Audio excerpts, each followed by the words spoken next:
So, nandito kami sa Chinatown Museum. Kakatapos lang namin dito sa cafe. Now we're going to the museum. Yeah.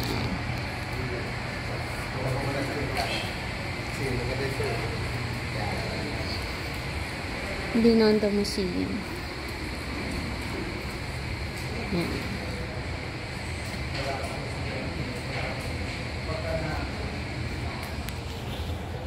Letras y Figuras, Binondo. Hey po. Sabi mo welcome to ano? Chinatown Museum po. Okay, thank you. Ganda. First time ko actually dito.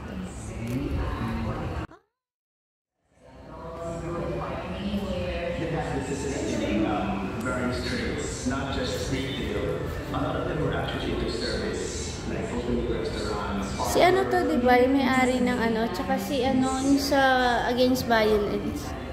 Advocacy Against Violence. Ay, sorry, nakalimutan ko na. Kasi yung jacket ko nandito. Buti na lang wala rin yung kontrata. Nakaw. Ang ganda na.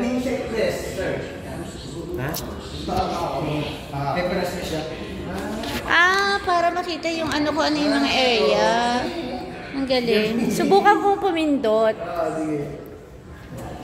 Okay, press a location to see its 19th century name on the map. So, pagka itong Delpan, Calle del Principe. Juan Luna, dito ako malimit pumunta. Ayun. So, where is ano? Tomas Pinpin. Calle Jacinto. Sabino. Plaza San Lorenzo. Calderon. Ayun o. Pag pinrest mo dito, Plaza Lorenzo Ruiz. Ayun. Plaza Calderon pala siya. Umiilaw. Galing. Thank you. We are approaching dito naman. This is the Binondo Church. Yan. Binondo Church through the years. Yan siya.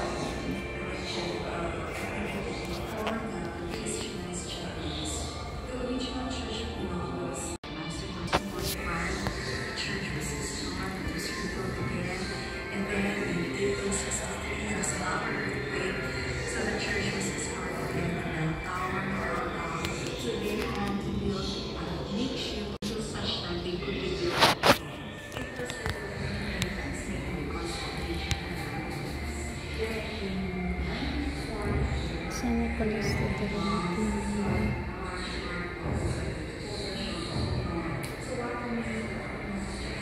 sana sila? Ang ganda. Ito yung kanilang San Lorenzo Ruiz de Manila. San Carpialaca, San Cristo de Lomos.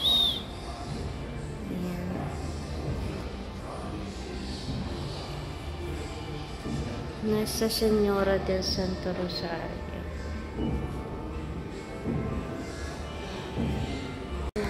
Mga santong meron tayo. Tapos ako, San Lorenzo Ruiz. Ayan. San Gabriel. Archangel. This one is of course Santo Cristo de Lomos. Meron din tayo dito. Nuestra Señora del Santo Rosario. Nuestra Señora del Santo Rosario. Yan. Wow! Ganda. Tobacco.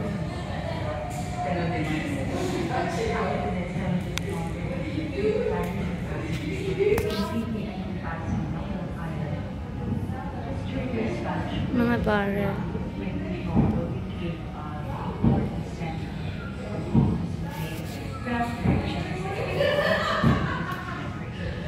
Ayan yung tobacco. from the south, from the Anatomy of tobacco north provinces. They brought the cascos here burying the big inputs from the provinces and brought them to the big time merchant houses. Ang sarap ng papaya, hinog na. Themselves along the esteros. One historical trivia is that when the remains of Rizal were taken from his great blood in Bangko Cemetery, they were brought into relatively houses in all of us.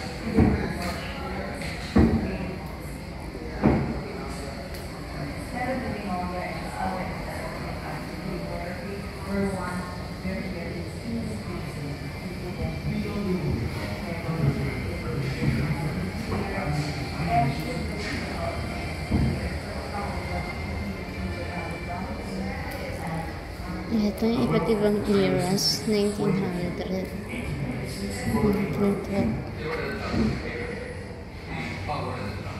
Gasolina rito. 1918. Galing. Ito sa last part. Ito na ang Peking Duck. Saan siya? Botica de San Fernando. Masarap. Uy, pwedeng sumakay ng ano? Kabayo. Uy, may mga ganito kaming bangko dati. Oh, may Peking Duck. Merong ano yan? Matchaw.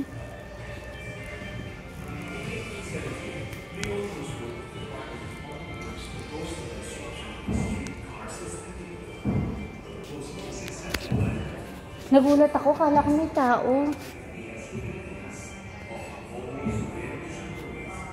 Ito naman, merong ano, kabayo.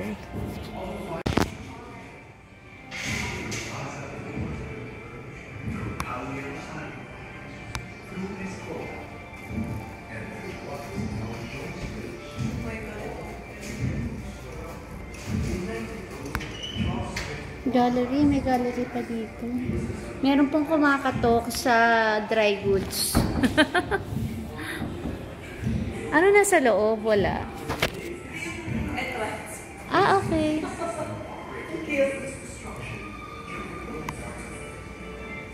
Ang galing, no? Ang ganda ng paanan nila.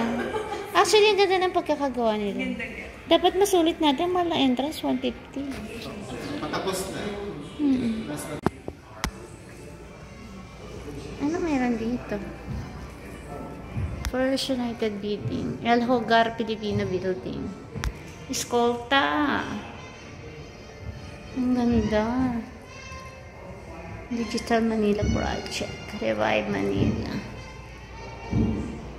Wow.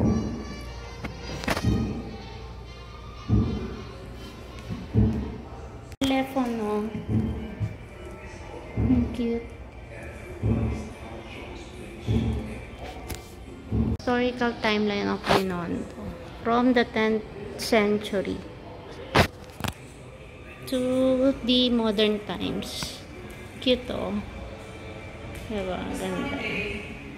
Okay.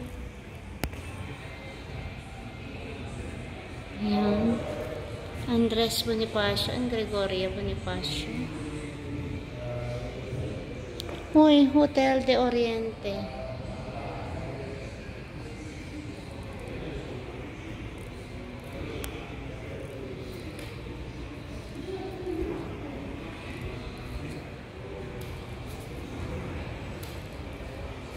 Ito na, ang Battle of Manila sa Japanese occupation.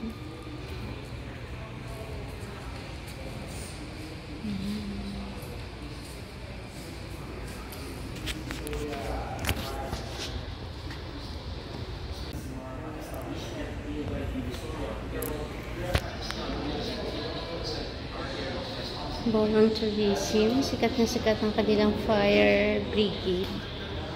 So, yun yung mga equipments nila. Ito na yung last part of the museum. So, pabalik na tayo dun sa entrance. Galing. Modern times na. Dito po, pagka pinicturean natin. Galing dito? Dito, no? O, dati galing tayo. Papunta tayo Escolta. Papunta na tayo Binondo. Oo. Thank you po. Salamat po. Hi ka sa vlog, kuya. Thank you po.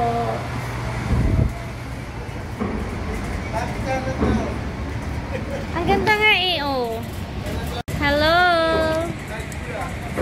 So, anong meron dyan? Ah, ayan na. Oh. So, from the mall, China Museum. At yun sa kabilang. Ayan. One or top of the world. Ayan. At enjoy nga natin yung tour natin sa Binondo Museum. So, pag may chance kayo na mapagawi kayo dito sa area ng Lucky Chinatown Hotel, is a must that you should visit the museum. Kasi madaling intindihin yung kanilang mga presentations, ma-appreciate nyo yung aesthetic, kung paano nila present. Walang tour guide, but meron silang audio visuals, may TV to explain kung ano yung Binondo. So, ma-appreciate natin yung maiintindihan natin what is Binondo from the 10th century o 1900s up to the time that meron tayo ngayon. Ayan, at dahil nakaabot kayo sa part na to ng video, nagpapasalamat ako ng todo-todo kasi lagi niyo akong sinasamahan. So please like, comment, share, and subscribe. And siguro ma-upload ko to Chinese New Year na sa dami ng ating ginagawa. So babatiin ko na rin kayo ng Happy Chinese New Year on the 29th. At yun ay holiday. So masayang panoorin yung ating Binondo tour. Panoorin niyo rin yung ocular inspection natin sa hotel, sa Lucky Chinatown Hotel. So maraming salamat mga ka-Chervies. Hanggang sa muli.